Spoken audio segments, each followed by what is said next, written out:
Ang istorya ni Ajamila. May isang batang Brahmana na nagngangalang Ajamila na punong-puno ng mabuting pag-uugali at karakter. Siya ay mahinahon, tapat, malinis, at maalam sa mga Vedic scriptures. Isang araw, inutusan ng kanyang ama si Ajamila na mangolekta ng prutas, bulaklak at mga damo na kakailanganin para sa seremonya ng relihiyon. Sa kanyang pag-uwi sa kanilang tahanan, ay may nakita siya na 2 tao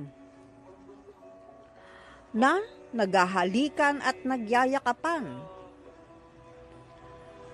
Ang babae ay prostitute. Lasing silang 2 at ang lalaki naman ay siyang-siya kumakanta, ngumingiti at walang kahihiyan. Ang damit ng prostitute ay malalaglag na, at nang nakita siya ni Ajamila, ang pagnanasa sa kanyang puso ay nagising. Bigla niyang naalala ang mga instructions sa scriptures na huwag titingin sa mga babae. Sinikap niya na kontrolin ang kanyang mapagnasang damdamin sa pamamagitan ng talino. Pero ito ay nabigo. Mas nanaig ang kanyang pagnanasa. Sa mga sumusunod na araw ay lagi niyang naiisip ang prostitute. At sa maikli lamang na panahon ay nagsilbi siya sa pamamahay ng babaeng ito at inabando na ang mabubuting kaugalian ng isang Brahmana. Iniwanan din niya ang kanyang bata pa at napakagandang asawa na galing pa sa respetadong pamilya. Kanya naman, para maibigay ang luho ng prostitute,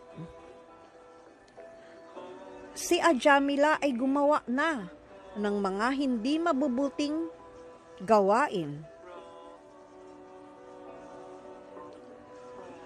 Nanghaharas na siya ng ibang tao, nangdadaya, nagsusugal, at nagnanakaw. Maibigay lamang ang karangyaan sa babaeng ito. Lumipas ang 80 taon ng kanyang buhay. Nagkaroon ng 10 anak si Ajamila sa prostitute na ito, na ang pinakabata ay pinalanganan nilang Narayan, na mahal ni Ajamila. Lagi niya itong inaalagaan at lagi niyang tinatawag ang pangalan nito, Narayan. Lumipas pa ang panahon at dumating na ang kamatayan para kay Ajamila, na iniisip lamang niya ang kanyang anak. Sa oras ng kamatayan ay may nakitang 3 tao si Ajamila.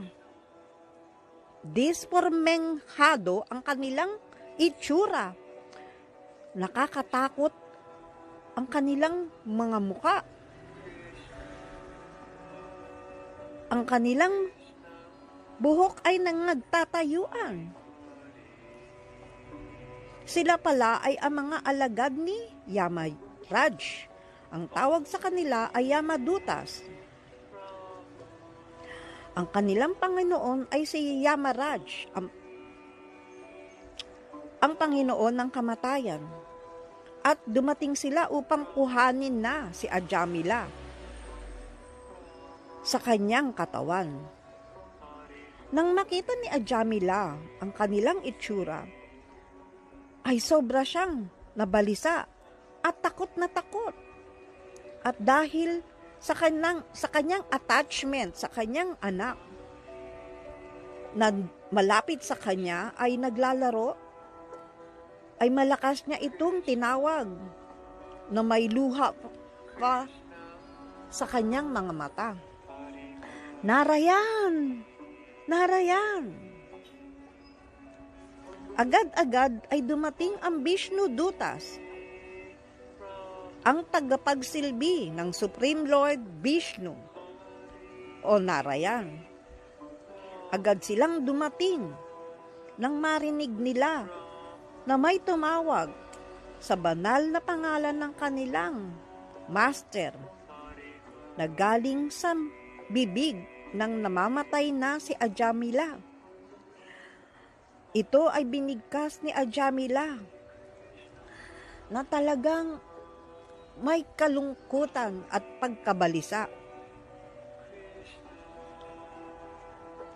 Dumating ang Vishnu Dutas nang ang mga Yamaduts ay kinukuha na ang kaluluwa nito sa kanyang katawan. Sa may malakas na tinig, ang mga mensahero ni Lord Vishnu ay pinigilan at sinagip si Ajamila sa kamatayan. Nang ang mga Yamadutas ay napigilan sa kanilang misyon na kunin si Ajamila, sinabi nila, "Sino po kayo mga sir? At bakit niyo po kami pinipigilan sa aming trabaho, sa aming gawain, na kunin ito at dalhin kay Yamaraj? Kanino po kayo nagsisilbi? Saan po ba kayo galing? At bakit niyo kami pinipigilan upang hawakan si Ajamila?" Ang mga Vishnu Dutas naman ay sumagot. Ang sabi nila, si Ajamila ay nagsisina sa kanyang kasalanang mga nagawa, hindi lamang sa buhay na ito, pati na sa mga milyon-milyon niyang naging buhay. Sa kanyang kaawa-awang kondisyon, siya ay bumigkas ng mga banal na pangalan ni Narayan. Kahit pa ang tinatawag niya ay ang pangalan ng kanyang anak, ay binigkas pa rin niya ang dahil sa maikling asosasyon ng mga devotees ni Lord Krishna, si Ajamila ay natauhan at nagkaroon ng determinasyon upang iayos ang kanyang pamumuhay. Siya ay nagpunta sa syudad ng Hardwar sa river ng Ganges. Tumigil si Ajamila sa Hardwar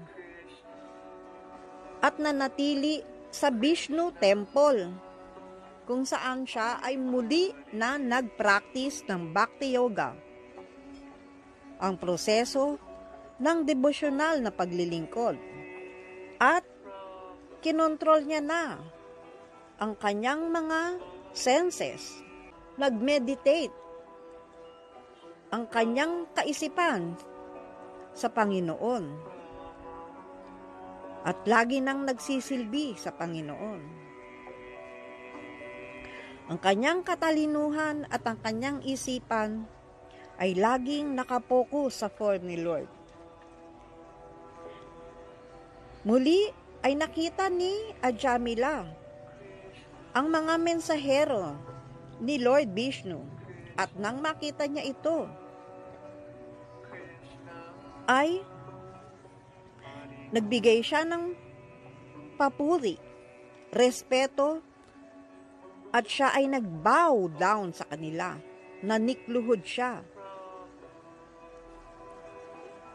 Ang mga Vishnudutas ay umalis lamang pansamantala upang si Ajamila ay bumalik sa dati nitong kagawian na pagme-meditation sa Lord. Ngayon, na meron ng mature na debosyon si Ajamila, ay handa na sila upang dalhin si Ajamila sa spiritual world. Kasama ng mga Vishnuduta si Ajamila ay sumakay sa malagintong eroplano at dinala siya sa abode ni Lord Vishnu, kung saan ay naninirahan ang Panginoon at ang kanyang asawa na Goddess of Fortune. Kahit siya ay nakadestino sana na mapunta sa impyerno,